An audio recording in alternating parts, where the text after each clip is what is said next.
New tonight, drivers stopped on major highways, interrogated. The reason? Border security. It's happening right now on the U.S. border with Canada. Martin Savage is out front. Driving down I-93 in New Hampshire, about 80 miles from the Canadian border, Justin Summers runs into a checkpoint operated by the U.S. Border Patrol. He starts recording.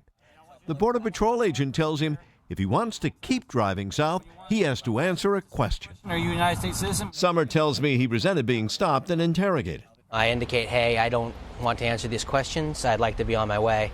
That didn't happen. This is the area of the checkpoint. Justin Summers says when he refused to answer the agent's questions, they detained him and said they would hold him until he told them what they wanted to hear. In other words, indefinitely. The message to you is, if you don't answer this question, we're going to hold you on the side of the road here until who knows when. Exactly. It's kind of an intimidation tactic, I think. So I need you to pull over there? A tactic critics say is happening more frequently and far away from the U.S.-Mexico border, which has been at the center of attention when it comes to immigration. This is another checkpoint in New Hampshire Memorial Day weekend, and this was Maine just this month. If you want to continue down the road, yes, ma'am.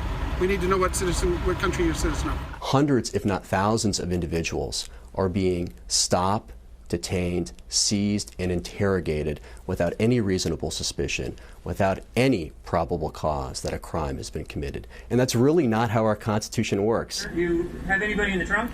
The American Civil Liberties Union calls the checkpoints illegal and blames the Trump administration's zero-tolerance immigration policy. And you don't have to live near a border to run into a checkpoint. By law, border agents can work up to 100 miles from the entire perimeter of the country.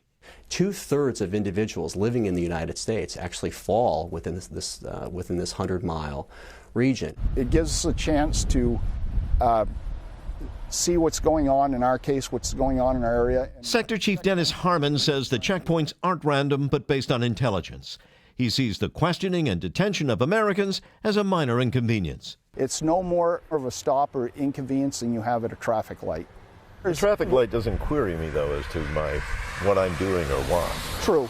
But we're not asking you what you're doing or why. We're just asking you a simple question. Are you a citizen of the United States? Or of what country are you a citizen or national? But you will delay my moving forward until I give you some response. Which the courts have affirmed that we're allowed to do.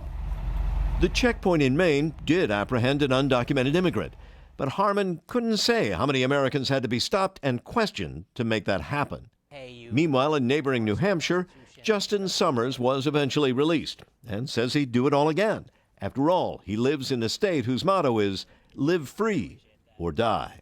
And I don't want to be a nation of checkpoints.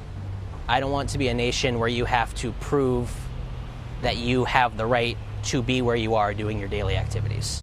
The U.S. Border Patrol up here says, for now, the checkpoints are going to continue. The ACLU has some advice if you run across one. As an American, you don't have to give an answer. But if you don't answer, be aware you'll likely be detained.